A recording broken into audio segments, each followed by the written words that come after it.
the world is something that we can only cogitate upon, and each one of us has our own philosophical attitude to it.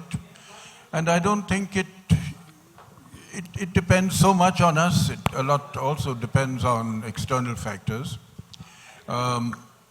Writers over the centuries have really reflected society more than they have influenced it.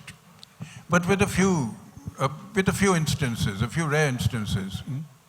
And I can think of Dickens in England, how his novels, in which he portrayed the slums and the utter destitutes of the city in Victorian 19th century England, actually forced the politicians of the time to take notice and to do something about it.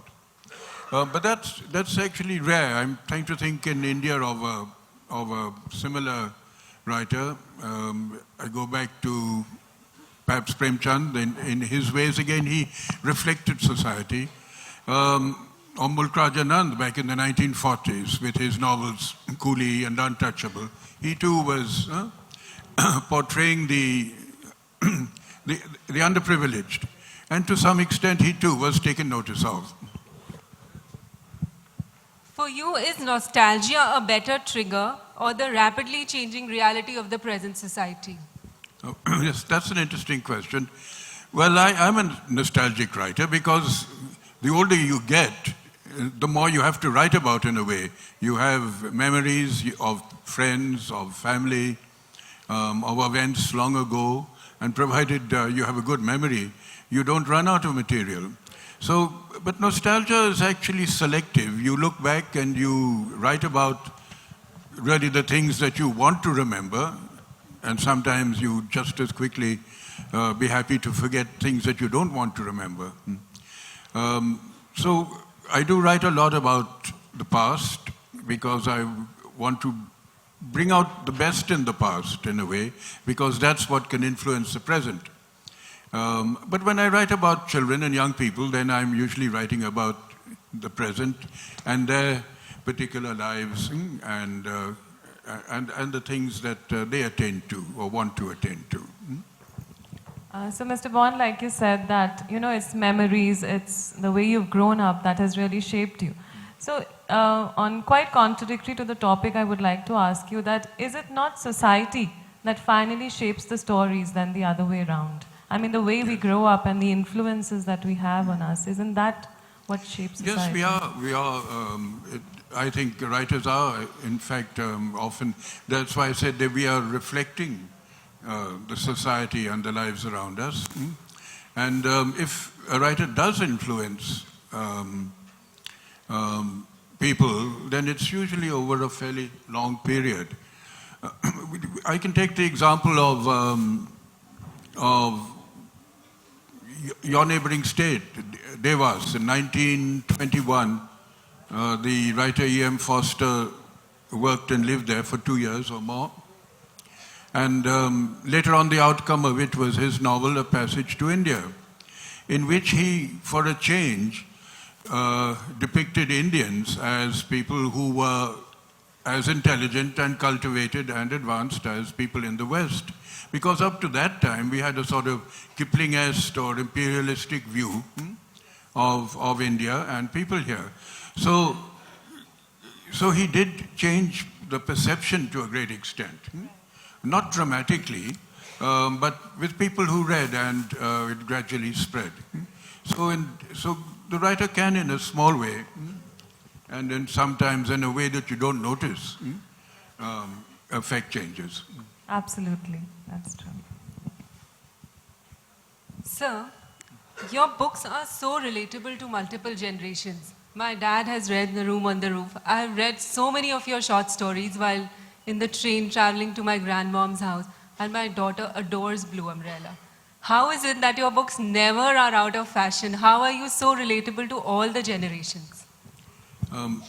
Well, thank you for the compliment, and I guess it's just that I've tried, you see, children in many ways don't change. So when I write about my own childhood, in a way I can then change over to writing about other children, because very often their interests and aspirations are the same. It's only when we grow older that perhaps we go in diverse directions. But it gives me enjoyment to write for children. And also I get always a very honest appraisal. Sometimes a little girl will come up to me, as one did not long ago, and said, "Sir, I like your ghost stories, but they're not scary enough. Can't you make them more frightening?" and actually children don't get frightened easily nowadays. Sometimes the films they see on television are more horrific than anything I could produce in a story. Another little girl who was asked by her teacher in front of me what she thought of me as a writer, and she sort of looked me up and down and said, "Sir, you're not a bad writer." So I'll go for that. I'm not. I think I'll settle for that, not being a bad writer. I think you're very humble when you say that. Okay. So, Mr. Bond, I've read somewhere that you dream a lot. Not only during the night, but during the day as well. And then you often write down your dreams. And we've often seen, science fictions becoming reality in today's world. Yes. So, and fantasy is what weaves stories. So, is there somewhere that you had fantasized a certain story, you wrote it down, and then during the passage of time, you saw it coming true right before your eyes? Has it ever happened? In some ways, yes, dreams do help, and I do have the habit of noting down a dream first thing in the morning, if you can remember it, because those are the ones you usually remember. And being a rather self-indulgent person, I try to have the dreams that I want to have. Might even see the two of you in my next dream. I'm sorry, but... that would be really wonderful. But so there you are. But dreams are important, I think. And maybe, I don't know if they can foretell the future, but some people can predict things from dreams. So there it is. But we all have daydreams and dream about the things we want to do in life, especially boys and girls. They have their own dreams of what they'd like to do one day. And that's very good. You must dream. Build castles in the air, but put foundations under them. Thank you. So, have you ever seen a dream come true, actually? I mean, a fantasy that came true. Certainly, here I am, a writer sitting on this stage. I, as a boy, wanted to be a recognized and popular writer, and I wanted children and adults to read my books and stories. It took a long time to happen, but it did in the end. So I think that's a great setting for us to keep on dreaming certainly, the way we want our life to be. Yes, certainly. So when we read your books, there are such characters like Uncle Ken, Binya, and even your own alter ego, Rusty. How do you define these character sketches? I think most writers do draw their characters from real life, and even though they may not admit it. And that's the case with me too. But I've often mixed up a character. For instance, I did have an Uncle Ken who made a mess of everything he did. And he's become a popular character because children like to read about an adult who's not very bright. Because we are always scolding children and telling them that they're not too bright. So it's good. They like to see or read about an adult who's worse than them. And Uncle Ken was such. But when he became a popular character in my stories, then I had to make up stories about him. So although he was a real person to begin with, I gradually had to invent stories around him. And the same thing with other characters. But little Binya in the Blue Umbrella, she was a real girl, and there she was with her umbrella, and when I saw her, I said, I must write a story about her. So is it like when you meet new people, a story starts weaving in your head? It does, not always, but yes, people do set off stories. After all, I'm often asked, what inspires you to write? And I always say it's people, because it's people who are stories, and without them there wouldn't be any. So first come people, then perhaps nature, wildlife, birds, animals. I like to write about them. And when I run out of ideas, I cook up the odd ghost story. Thank you. Thank you. So, You can always have a ghost or two. I think this hotel looks too new to have any. But before I leave, I'll let you know if I see one. Thank you. that's really great. So, Mr. Bond, you just mentioned nature and wild animals. What is it about wild animals that has actually made you their champion? You've been championing their cause for a long time now. Yes, that's true. You know, when I grew up, I sort of took the natural world for granted, and everything was there, animals, trees, forests, rivers. But as time passed, and I saw them dwindling, you know, maybe the forest cover dwindling, fewer animals, more people pushing into their domain. So I feel that we have to look after the natural world around us. Otherwise, it retaliates in different ways, just as you have now this worldwide global warming threat, which is really the result of the human carelessness in dealing with nature. So I think we must all take care of our natural surroundings. Yeah, I think that's very important in today's world, especially. Yeah, and one thing.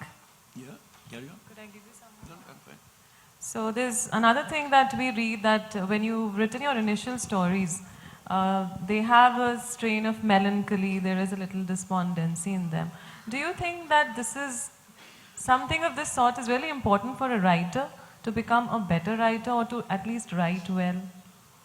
No, that melancholy or sad streak in some of my stories really goes back to my 20s, when I was very romantic, and I was always falling in love with girls who never returned my affection. So you had these very sad love stories that I wrote, Night Train at Deoli and others, which people remember. But now I find life is really, as I get older, life gets funnier. So I'm not as, perhaps, in a way I'm romantic about writing and about literature and about books, but not so romantic about my personal life. So you mean you have more people returning your affection now than they did in their 20s? I think that's true. Yeah, you hit upon it. Yes. Yes. So how is it that ghosts, deaths and murder stories excite you so much? Is it the love affairs that intrigued you to write these? Oh, murder stories, ghost stories, yeah, my ghosts are pretty harmless. They're usually quite helpful, and they're not really the scary kind.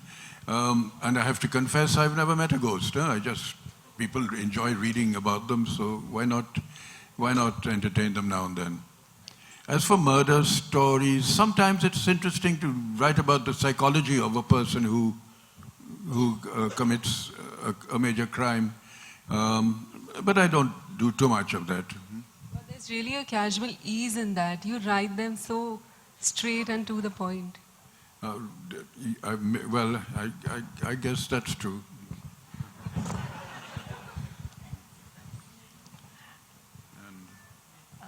Well, Mr. Bond, our childhood was spent, reading the masters. We read P.G. Wodehouse, we read Charles Dickens, we read Jane Austen. But somehow, the audiovisual has taken over. It's become more of something in fashion. And not even children, but even adults have lost the patience to actually read a good book. So do you think that the good old art of storytelling will soon fade away? No, it won't fade away, because even if if people are not stories can be told through other mediums, as you say, through the film or through the theater or through audiovisual means. But I still meet a lot of young people, particularly, who do read a lot and who do even write now. Because, writing wasn't always fashionable. I'm constantly meeting now young people, even boys and girls who come to me and say, "Sir, I've written a book." And this wasn't something that happened 50, 60, 70 years back. When I finished school and came home, my mother asked me, "What are you going to do with yourself now, Ruskin?" And I said, "Mom, I think I'm going to be a writer." And she said, "Don't be silly, go and join the army immediately." And the army was much better off without me. There'd have been another Beetle Bailey in the ranks if I'd gone into the army. But writing wasn't fashionable. And you think that, and kids actually are reading more today than they did then. When I was at school in a class of about 33 boys, and it was a good school with a good library, but there were just 3 or 4 of us who read books, who were fond of reading. So, and in those days there was no television, there was no internet, there were none of the things that we, in a way, blame today. So reading was always a sort of a minority pastime, and it still is. But that minority has grown because with the spread of education and more young people able to read in English, Hindi, in other languages. So even that small minority of readers, in actual numbers, goes into hundreds of thousands. I think that's really good news, and we deserve a clap for that. That we have more and more people, he says, that who are actually wanting to read. So that's great. So there's this classic debate on Kindle versus freshly printed books. What's your take on an electronic device versus the old world charm? That's interesting because I do, as a writer, also get royalties on Kindle books and on e-books. But they are really way behind the royalties and the income from printed books. So although a lot of people think that e-books and Kindle are taking over, actually they haven't. It's not really true. I would say that if only 1/50th of my book income would come from e-books or Kindle. Otherwise it would be all from printed books. So printed books are still very much in the ascendancy. And yes, you cannot sign a Kindle. You have to sign a book. Yeah. That's true. You have to sign a book too. You can't sign a Kindle. And I still write by hand. And it would interest you to know. I'm very backward. So I do all my stories with a pen and pad. And my publishers will of course send me a printout. That will be full of mistakes and need some correcting. So, so it's a question of habit, really. You write the way you want to write. If you're happy writing on your computer or word processor, whatever way you enjoy it most, do it that way. Apart from the nature's poet and children's poet, you have been a romantic writer also. Your story I read, Love and Cricket. Is it your real life experience or just a fiction? Yes, that little story, Love and Cricket, was it was actually faction, you could say, a bit of fact mixed up with fiction, which is really what many of my stories are. And but it was in a way a sequel to an earlier story called Love is a Sad Song. So you have to read the two together. So you have written on children, love, nature. And I'm searching something, humanism in your works. How do you want to be remembered as? How do I want to be remembered as? I don't want to be remembered personally. I want people just to read my books and stories later on. That would be nice. And maybe it's the human aspect that if that's what comes through, then that's the best thing about them. Thank you. Sir, first of all, you have inspired me to read books, so I really appreciate you. Thank you. So, Well, that's what I really want to do is to inspire and get more young people to read, because because if you read, your own vision will be greater. You will be transformed really into a better person, and you will be a happier person too. yes. So my question is that do you write from brain or do you write from heart? So, Sorry, do I write from? Do you write from the brain or do you write from the heart? A little bit of both. You need. Thank you. Nice. That was a nice question. It's very honorable, sir, to ask a question from you. And in which context do you think that a writer creates a personality? Actually, it's quoted that writer never dies, so... No, right. I can assure you that 99 out of 100 writers are soon forgotten. It's not. A lot of people think that you write a book and the very fact that your name is on it, it sort of gives you some form of immortality. That's not true. I was writing for about 30 years before anybody took me seriously at all. I know it. Sometimes, and if I'd stopped at that moment, I would have been totally forgotten. It was only through sheer, actually, perseverance that I finally found some recognition.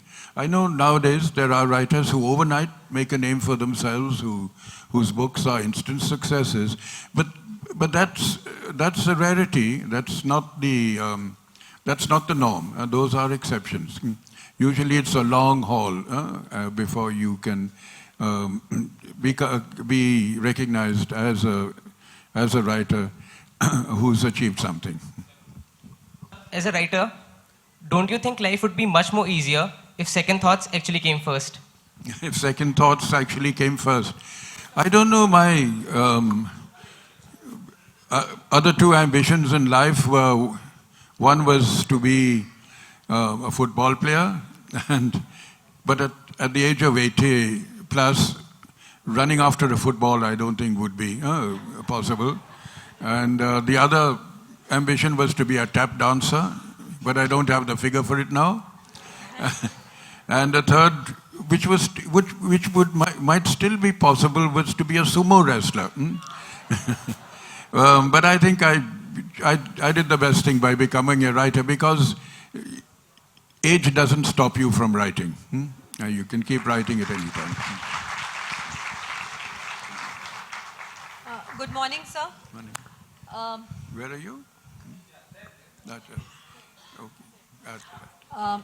Sir, I have a book club here with almost 45 women from Indore who are mostly housewives. And sir, out of those 45, hardly 20 read. But why are they members of the book club then? You obviously give good tea and sandwiches every evening. Sir, what is the best way to encourage them to start reading? To get those non-readers to read. Yeah. I think maybe give them little prizes or presents if they come over and tell you about the book they've read. You know, some incentive maybe. Some incentive. I'll think about it and keep in touch. Hello. Sir, I want to correct you. I think writing with pen is not backward. Writing is forward, not backward. As you said. Oh, writing with pen is not backward. Well, thank you. At least I keep the pen industry going. Thank you. Sir, I wanted to know that who is your favorite writer? You know, favorite writers change over the years, over the time. When we are young, we have certain favorites. And as we get older, there are others. So I don't have any particular favorite. It could be a very long list of writers, you know, who I've really enjoyed. But it's good to have a favorite, because then that encourages you to read more of that particular writer. And then you have to go on to others too. Good morning, sir. And sir, I love your books a lot. So, how do you put the magic in your books? The magic just comes actually. Huh? I sort of open the window and it blows in a few magic words. Thank you. You have to have a window, very important for a writer. If young writers amongst you, you must have a room of your own and a window, because the window will let in the ideas, it will also let in birds and bees and insects, but basically you have to look out of the window sometimes to see people on the road below, to see the hills and the fields stretching away, the sky above, the rubbish heap below. All these things are important. So you need a window. I have lived for months in one room, provided there's a window to look out of. Your books have been a blessing in disguise, as they are so relatable. So I love to write, and as you said, whenever I think something, I just put it down. What are the two important principles in writing for me? I want a very simple and a relatable writing. Well, what you just said is the best way to go about it. You get a good thought, put it down. If you see something interesting happening, put it down. Keep a notebook. I've always kept a notebook or a journal. And even if you don't use that immediately, maybe days, weeks, months, years later, the idea that you've recorded will come back and you can use it in a story, in an essay, in anything else you write. So, and you don't lose anything that way. Otherwise, sometimes maybe you get an idea, if you don't put it down, it slips away. If in the middle of the night I get an idea, I'll put on the light and note it down. And perhaps it will help, perhaps it won't, but it's a good habit. Even I write poems, but of the poems, there are some which I'm most connected to. So, of all the works that you've done, which characters do you feel most connected to? Oh, that's a very hard one to say. Usually the ones I love the most in both real life and if I've written about them, then they'd be close to me. Because I do write about people I've loved, and I think that very often comes out through the story. How do you shape the protagonist in your stories? How do you write the character of the protagonist? Well, you must think of your characters beforehand. You must, in a way, write your story beforehand. You must write it in your head. See it like a film, in a way. Otherwise, you're quite likely to maybe run out of steam halfway through. So your characters, your plot, the incidents, the beginning, the end, and you need a forceful ending. So you must all work this all out beforehand. Otherwise, you might have some difficulties. So plot and plan before you write. So that's great. I think the listeners have also got an idea.